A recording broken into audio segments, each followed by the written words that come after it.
السلام عليكم. نهاية مثيرة ومشوقة للدور الجزائري هذا الموسم، فبعد نتائج مباريات الجولة 29 لم يتم الحسم في أمر اللقب أو المركز الثاني المؤهل للمشاركة في دور أبطال إفريقيا الموسم المقبل، وأيضا الفريق الثاني الذي سينزل للدرجة الثانية ويرافق اتحاد بسكرة الدرجة الثانية. وستكون الجولة 30 والأخيرة الحاسمة والفاصلة لذلك، وهي مبرمجة مبارياتها يوم السبت القادم.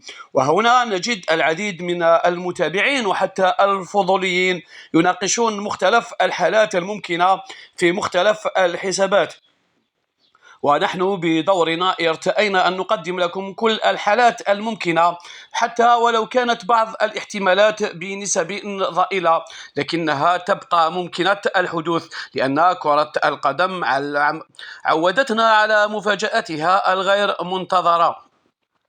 وقبل البداية في سرد مختلف الحالات، لا بأس أن نذكركم بوجود سؤال المسابقة في نهاية الفيديو، ويمكنكم من خلاله الفوز بهدية بسيطة معنا. كما نتمنى منكم التكرم والاشتراك في قناتنا ومتابعتها فضلا منكم. والبداية ستكون بأمر صراع اللقب، والذي سينحصر رسميا بين فريقي نجم مقرة وترجي مستغانم. وإليكم الحالات كما يلي: فريق ترجي مستغانم الموجود في المركز الرابع عشر ب31 نقطة، يكفيه الفوز على نادي بارادو في العاصمة بأي نتيجة لضمان البقاء رسميا.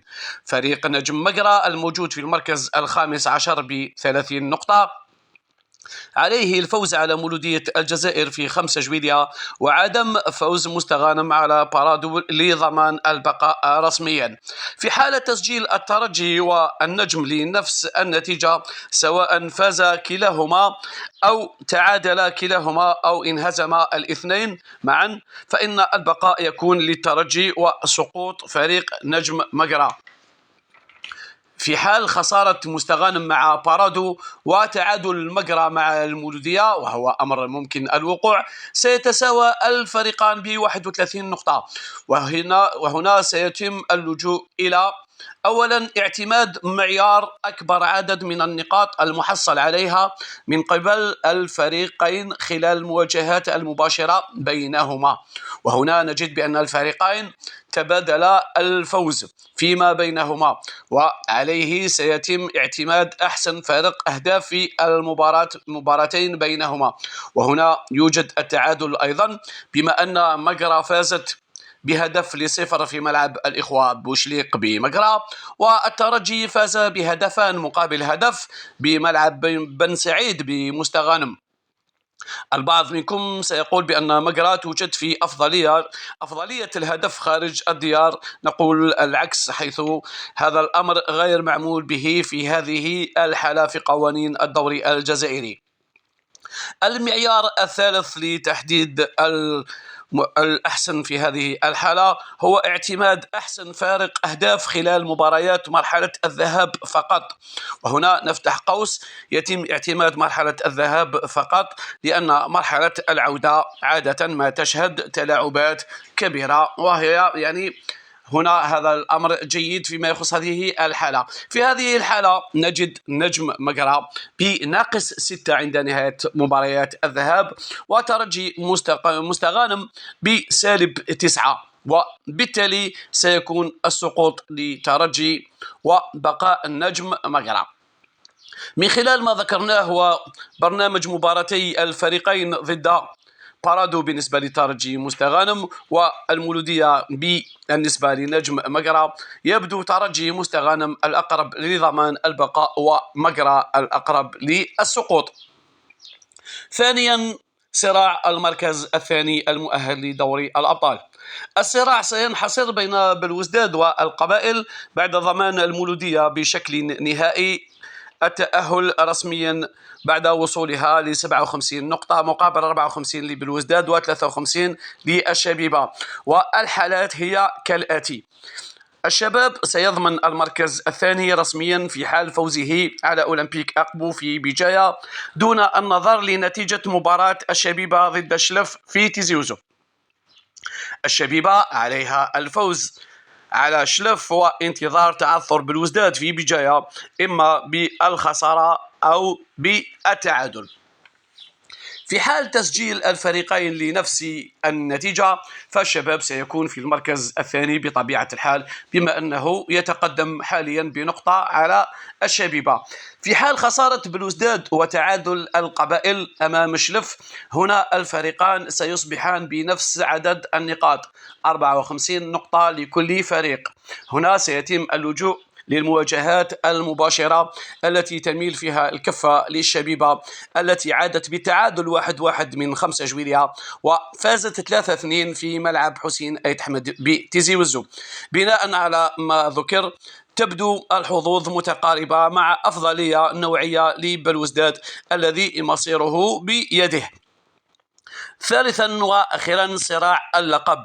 على عكس الموسم الماضي والذي عرف تتويج المولودية مبكرا، فإن الأمر هذا الموسم يبدو مختلفا، حيث لن يتم التعرف على بطل الجزائر سوى بعد نهاية الجولة الأخيرة، وهذا بعد اكتفاء رفقاء بوراس بالتعادل السلبي في شلف. والحالات الممكنة هي كالآتي: مولودية الجزائر يكفيها الفوز أو التعادل أمام نجم مقرى بأي نتيجة للحفاظ رسميا على لقبها. المولودية بإمكانها الفوز باللقب حتى ولو انهزمت أمام مقرى، لكن شريطة تعادل أو خسارة بلوزداد في بجاية أمام أولمبيك أقبو. في حالة خسارة المولودية أمام مقرى وفوز الشباب على أقبو، سيتساوى الفريقان في النقاط 57 نقطة لكل فريق. هنا ستكون الأفضلية لرفقاء محيوس بسبب تفوق الشباب في المواجهات المباشرة، 3-1 فوز للشباب في الذهاب وتعادل 1-1 في الإياب بملعب برقي، وهي الحالة الوحيدة للشباب لاستعادة اللقب. ورغم أن الكفة تميل بشكل كبير لزملاء بنغورا، إلا أن أنصار الشباب ومحبيه يعولون على حاجة نجم مقرى للفوز وخلق المفاجأة أمام المولودية لضمان البقاء. ورغم أن هذا الأمر يبدو صعبا جدا، لكنه يبقى واردا ولو بنسبة ضئيلة جدا، لكن هذه هي كرة القدم.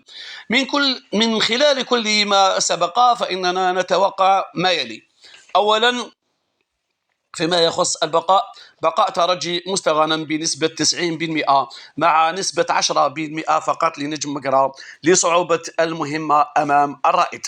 ثانيا، نيل شباب بلوزداد للمركز الثاني بنسبة 60% مقابل 40% للشبيبة، كون الشباب مصيره بيده عكس الشبيبة التي تنتظر هدية من جارها أولمبيك أقبو الموجود في عطلة مسبقة. شأنه شأن عديد الأندية الجزائرية في هكذا مواجهات في مختلف المواسم.